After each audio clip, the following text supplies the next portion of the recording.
We deserve the spaciousness to be able to determine our own destinies. We deserve a life that isn't riddled with deep fear about what's going to happen to ourselves, our loved ones, and the planet. We deserve clean drinking water. We deserve green spaces. We deserve the collective imagination that is about all of us, not just some of us. Welcome to Shaping Freedom with Lisanne Basquiat, the podcast where we help you unlock your potential and redefine what it means to be free. I'm your host, Lisanne Basquiat. I'm a former corporate executive, a life strategist, and the founder of Shaping Freedom. With a background spanning corporate, artistic, and personal development, I bring a unique perspective to empowering others. Listen in to discover inspiring stories and practical insights that will help you reclaim your life and rewrite your narrative. My intention is for you to gain the tools and motivation to be free in your relationships, your communities, and within yourself. This, my friends, is Shaping Freedom. Welcome to the Shaping Freedom podcast. I'm your host, Lisanne Basquiat. What a treat I have in store for you.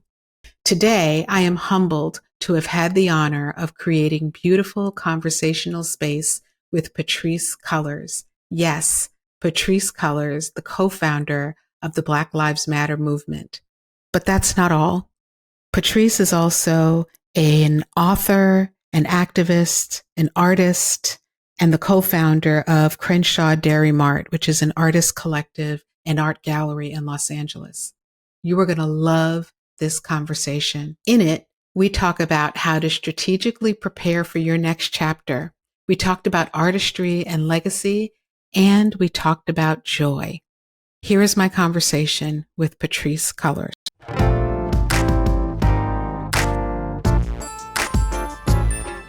Thank you so much. Thank you for agreeing.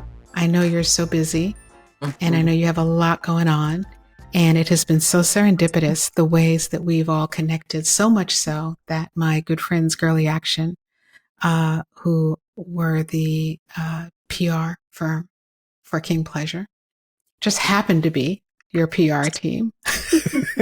And you know where that connection comes from, right? I do not. Rachel Brasher? Yes, yeah. Because Rachel, yes. You and I met during an event at King Pleasure yes. last year. Yes. Last summer, maybe. Yes. And I remember the moment, right? That like moment where you just kind of walked over and you're like, I'm Patrisse and blah, blah, blah. And I was like, hey, let's talk. Blah, blah.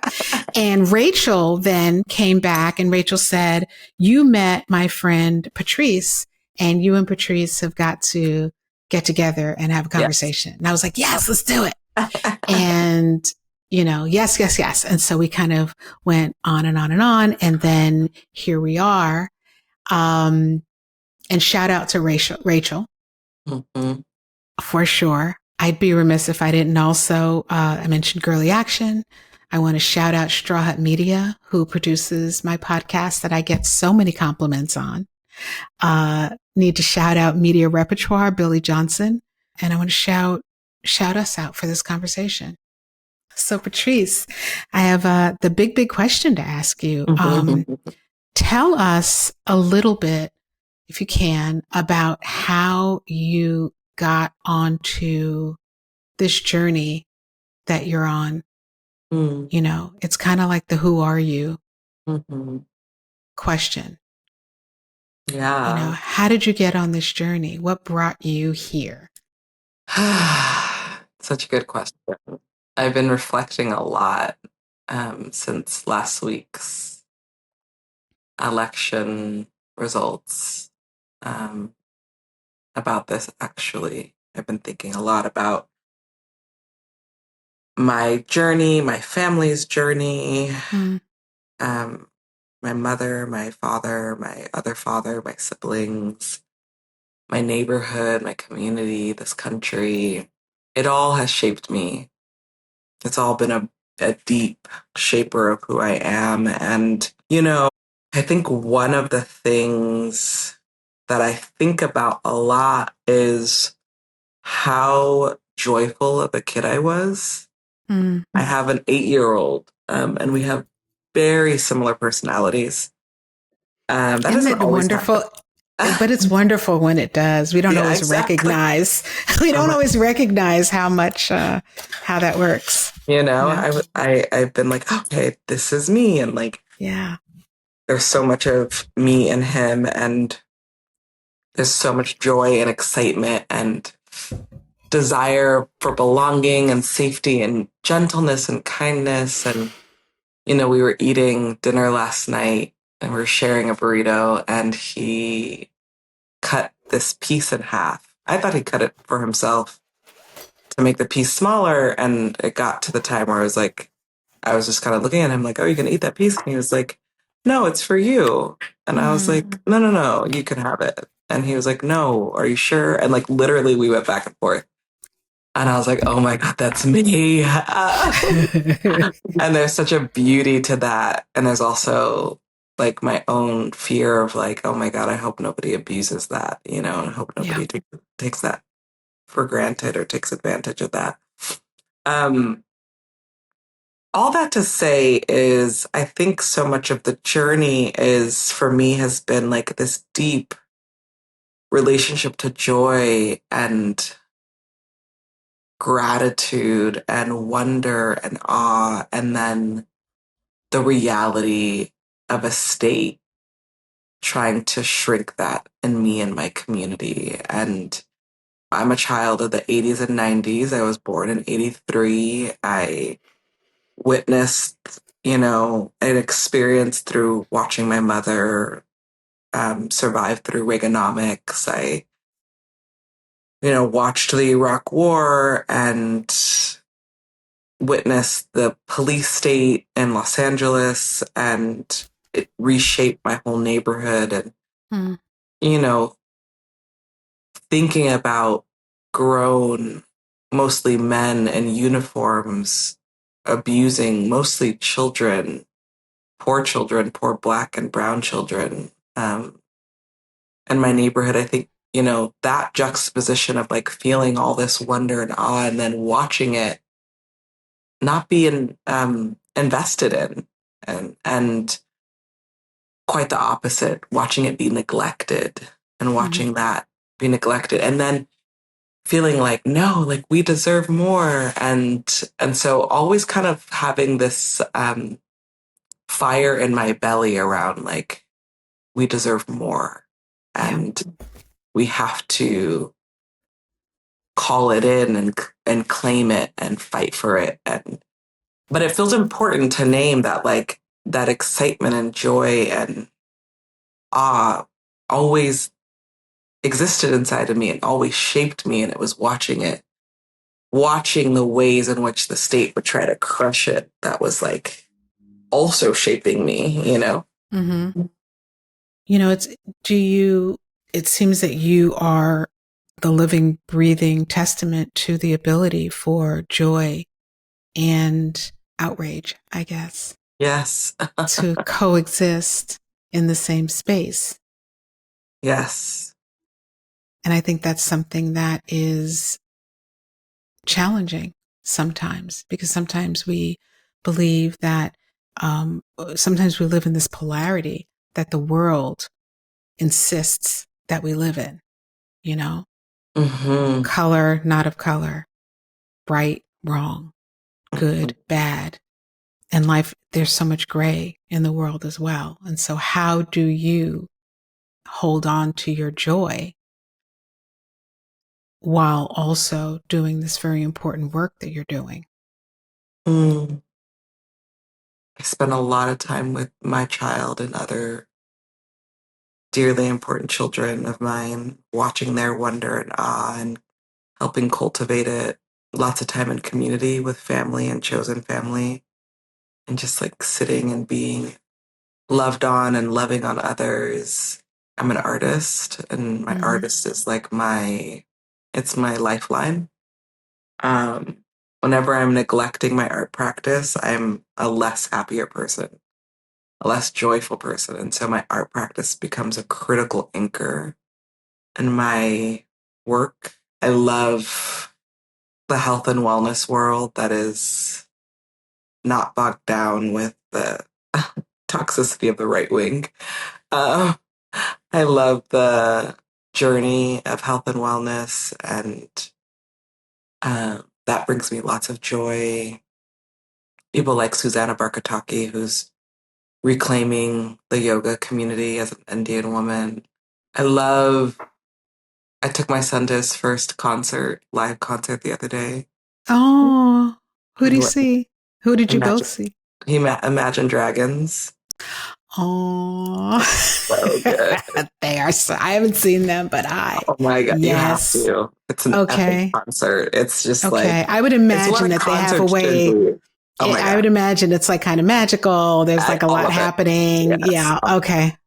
And he's had kids during this time, so it's interesting because like I think the band's been around for 16 years, so there's all these people who grew up with him and now they're bringing their children, and so much of his music is inspirational music, and we just sang to the top of our lungs together, like me and my son, and laughed. It was epic.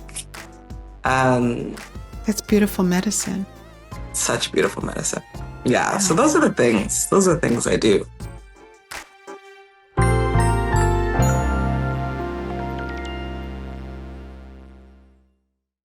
Do you know that we have a line of Shaping Freedom wellness products?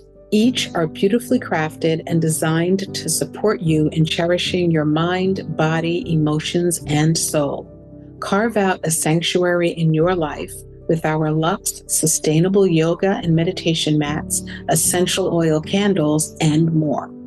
Embrace self-care and reflection with every item, lovingly created to enhance your daily practice of spending time on you. Elevate your wellness journey with Shaping Sanctuary Collection because you deserve to feel balanced, nurtured, and inspired. Visit shapingsanctuary.com for more information.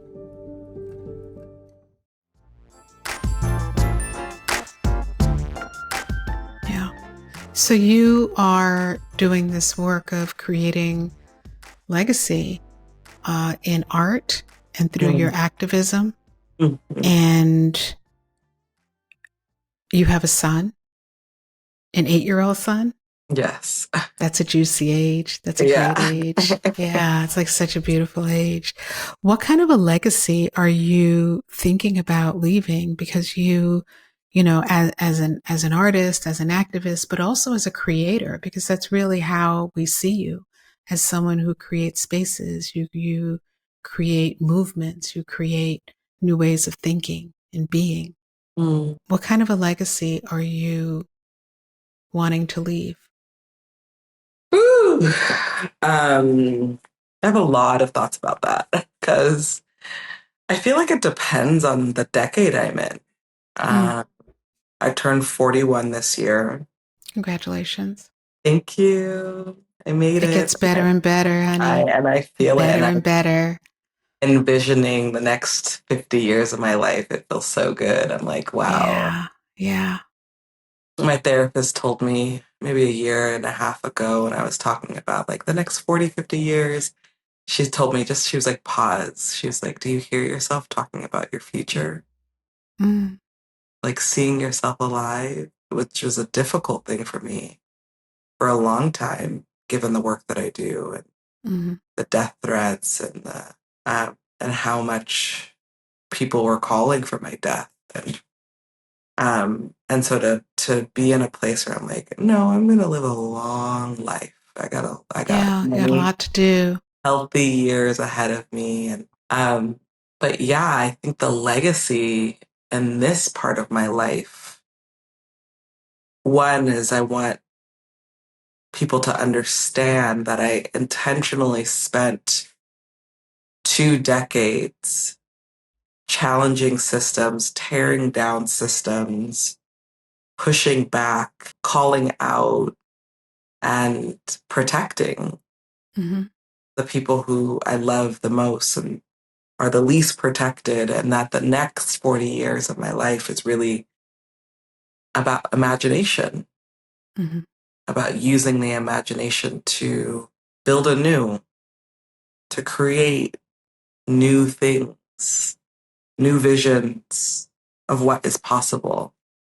What do we build on top of the rubble?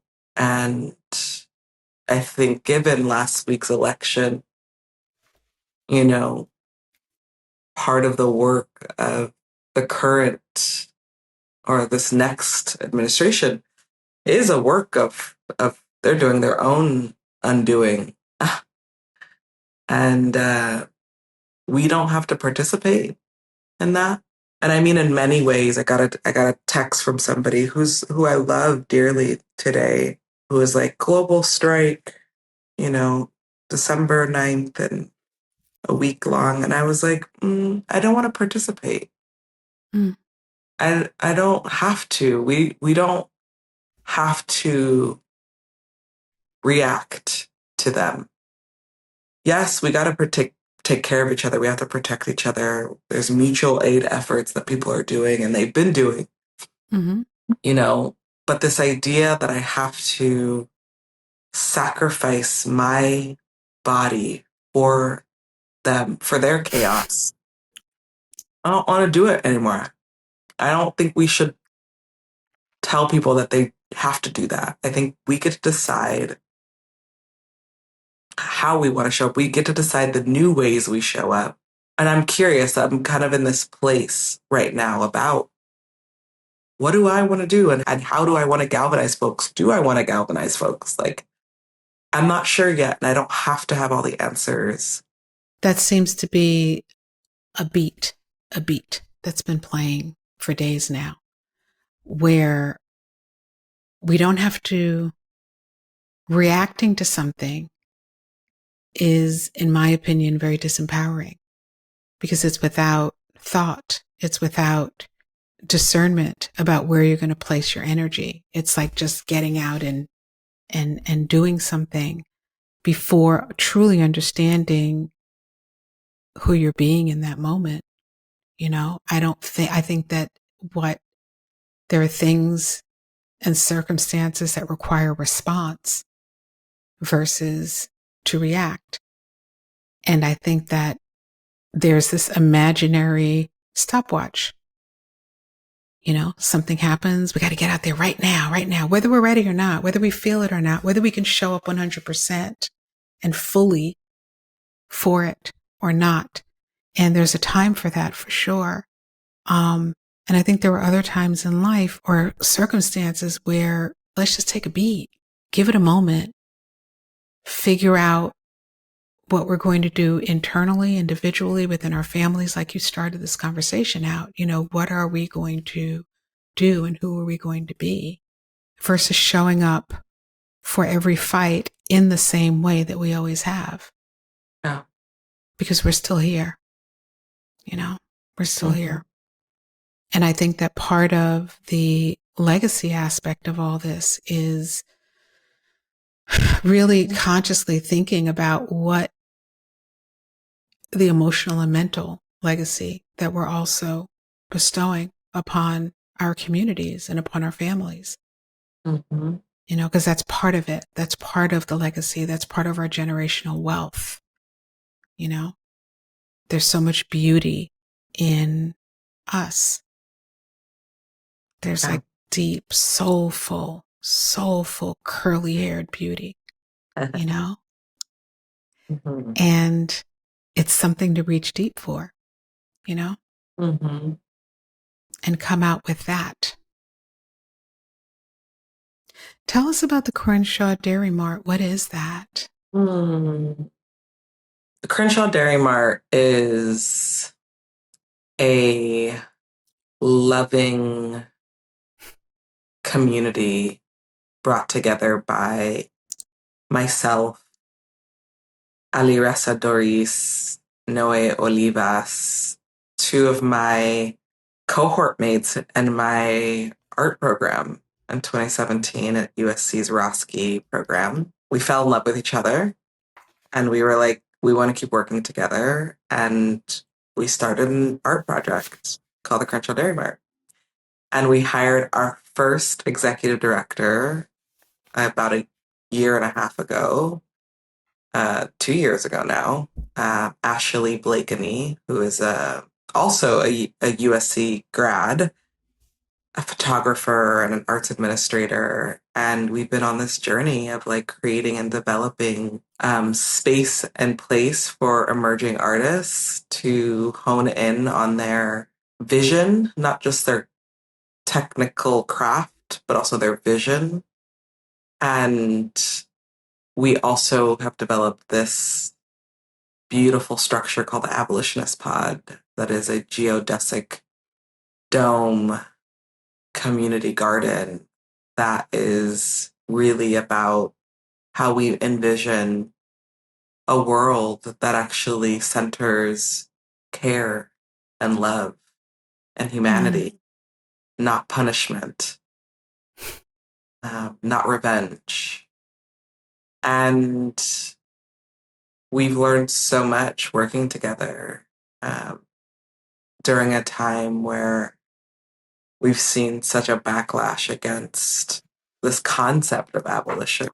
But we've also worked with, the Long Beach Museum, the MoCA. We've had amazing relationships to the Hammer and all the local artists from Juicewood to Oto Abasiata to Autumn Brion. Like, we've worked with so many different powerful artists. We've hosted film screenings at the Dairy Mart. We had our inaugural film festival this year, led by our executive director. It feels like a place of imagination, a place of freedom, a place of hope and resilience. It's been really beautiful. What do you hope for the Crenshaw Dairy Mart and the work that you're doing? I see myself as like as one of the founders. I see myself as like helping develop the leadership of the people who are supporting and running the org. This is probably like my sixth organization that I've started, and so I have a lot of experience, and I see myself as a mentor to Ashley Blakeney, who's a new ED, first time ever Black, running an organization. She's a Black woman, young Black woman, and she's so brilliant and smart. And so part of the Crenshaw Dairy Mart, I feel like is part of my legacy work, is like training the next generation of institutional leaders who often don't get taught or trained how to run a business, run a visionary business. Or mentored through it. I wasn't mentored. I was self-taught. And a lot to learn. Same. Yeah, and it's not fair, actually. Lots of people.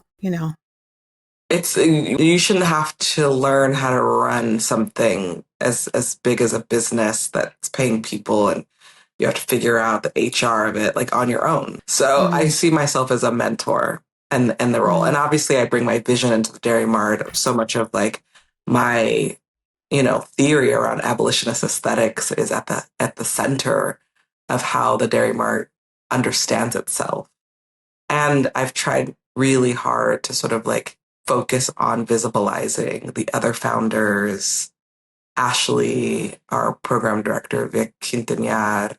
These are younger artists, curators, leaders that are so brilliant, and I want the world to know their brilliance.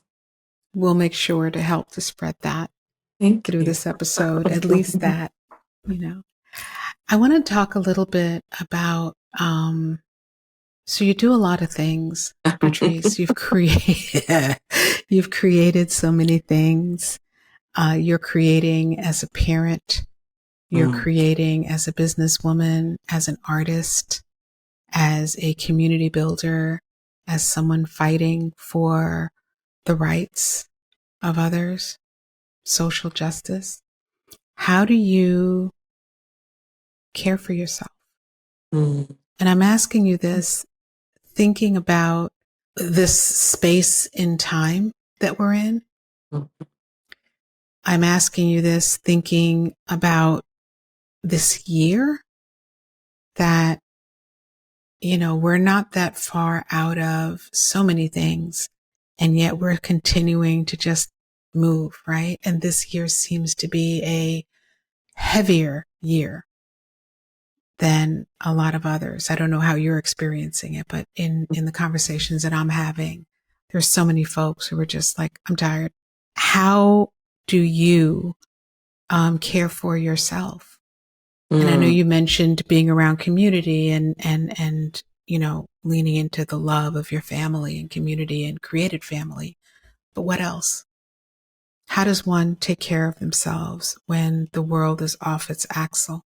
I'm trying to figure that out right now. I feel like I need some new routines. I had Mm, have some good ones in place, but the level of chaos we're about to enter, I need some new routines. And I'm trying to figure that I'm in real time figuring this out. Because mm-hmm, I have my kind of set of routines, but I know I'm gonna need more. Like I really want to start a garden. I want to grow food. mm-hmm, We grow food through our abolitionist pods, but I want to grow food, in my home for my community. I'm like really interested in kind of mutual aid work that I haven't generally done. I've done a lot of mutual aid work informally, What is mutual aid work? where you are like dropping off food to people who need it, where you're supporting people who may be in a crisis and they're supporting you, or a lot of mutual aid projects popped up during COVID. So like going door to door and just giving hot meals to elders. I feel like, I'm thinking a lot about the queer and trans community during this time, Mm-hmm, and thinking about women and our bodies and what's going to happen, and like what kind of level of skills will I need? Because part of how I take care of myself is feeling useful. It's actually quite demoralizing for me when I feel like I can't do anything. mm, And I'm not really interested in the like types of things that I've done in the past. I don't want to be politically engaged in the same way. I did that and spent a lot of time doing that. And I think I did a good job. mm-hmm, But I am like very hungry for like mutual aid projects, like mm, supporting people who need to be fed, supporting yeah. women who may need some sort of access to care, trans folks, like, so I've been thinking about that, like, as a way of taking care of myself. Like, what skills do I need to build? Growing food is like, there's a huge movement of Black farmers.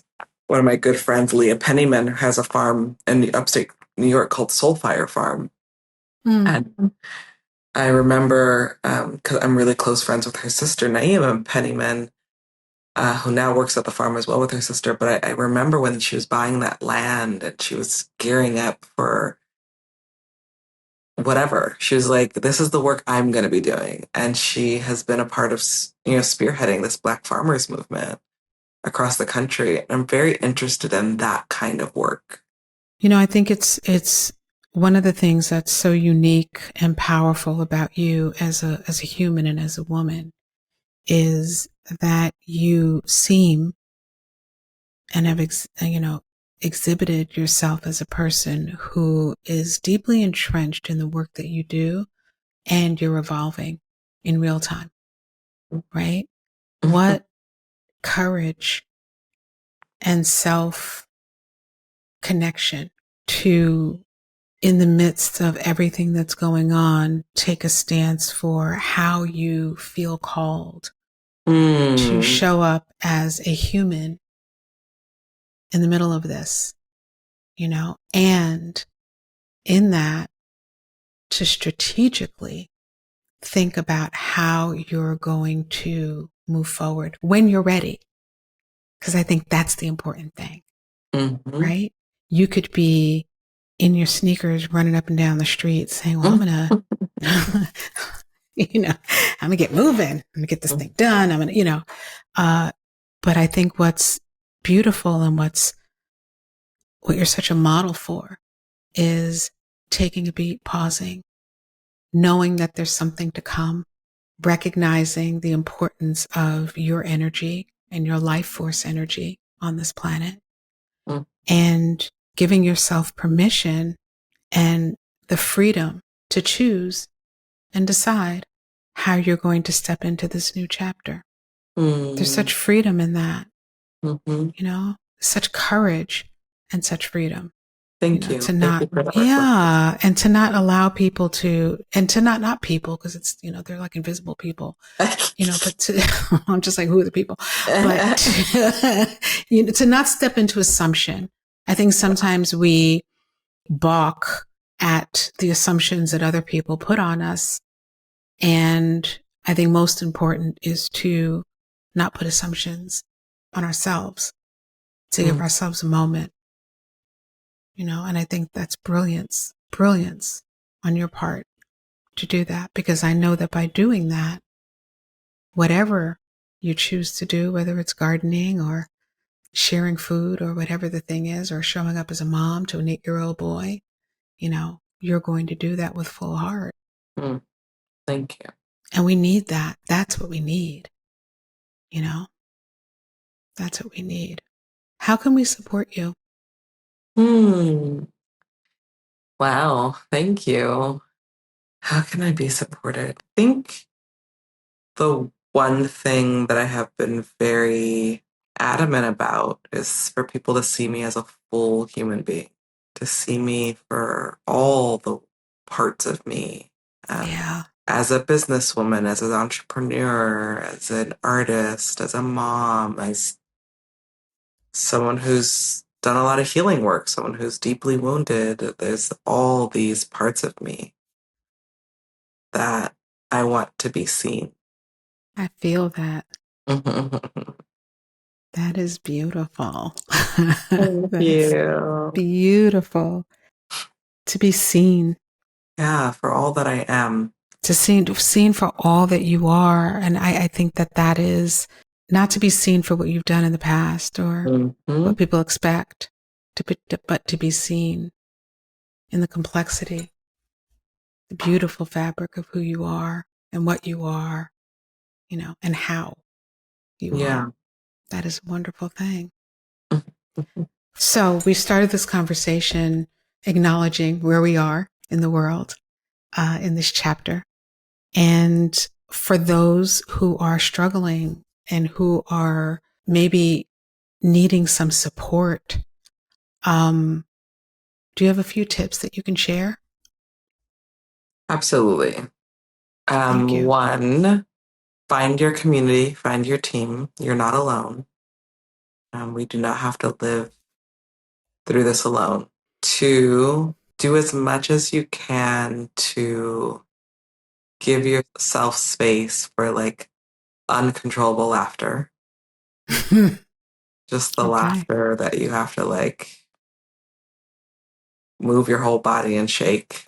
Three, whatever your mobility is, get outside, be in nature, breathe air, look at the stars, remind yourself that we come from them. We are literally stardust. We are magical, magical entities. And we get to see the reflection of ourselves every night when we look up. And I think the last one is stay inspired. So go places that make you feel inspired. After the election last week, all I could think about was going to an art gallery. I just wanted to be around art. And Noe, we're lucky, Noe Olivas' show was opened up that Saturday at Charlie James Gallery, and I had dreamt about being at his show. Like I was like, oh, my body is like longing for like something else visually. And I got to his show and I just sat with the works, and I was just like, this is what I needed. So whatever that is for you, reading, listening to podcasts, watching your favorite TV show, people watching, hanging out with friends, like do things that make you feel inspired. Love that. I love that. Thank you. And my last question, at the start of this conversation, you said, we deserve more. Mm. Mm. Can you fill some of that in? What do we deserve? Yeah, we deserve the spaciousness to be able to determine our own destinies. We deserve a life that isn't riddled with deep fear about what's going to happen to ourselves, our loved ones, and the planet.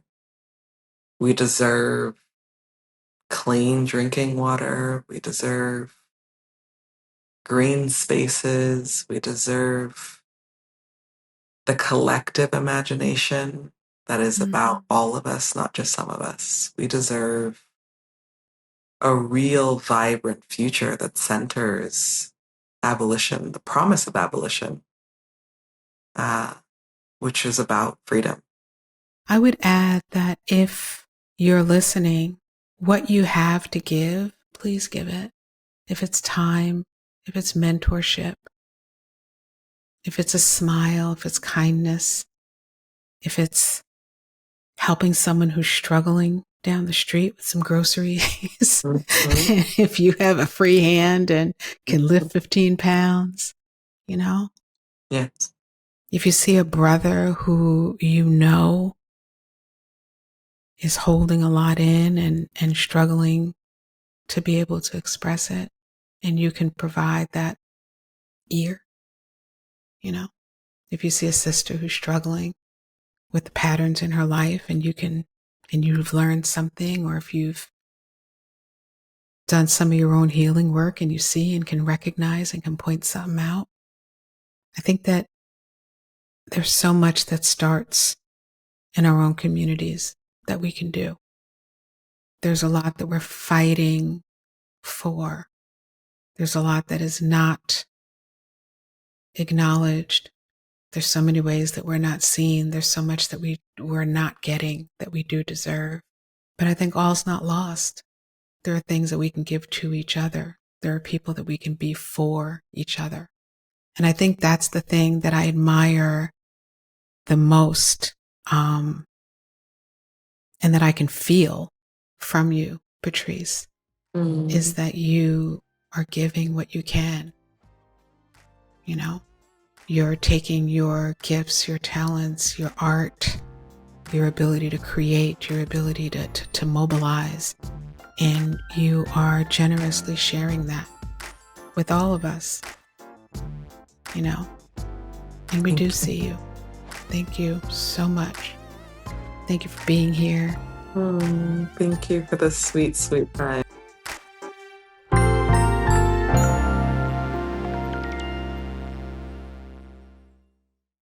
Do you know that we have a line of Shaping Freedom wellness products? Each are beautifully crafted and designed to support you in cherishing your mind, body, emotions, and soul. Carve out a sanctuary in your life with our Luxe sustainable yoga and meditation mats, essential oil candles, and more. Embrace self-care and reflection with every item, lovingly created to enhance your daily practice of spending time on you. Elevate your wellness journey with Shaping Sanctuary Collection, because you deserve to feel balanced, nurtured, and inspired. Visit shapingsanctuary.com for more information.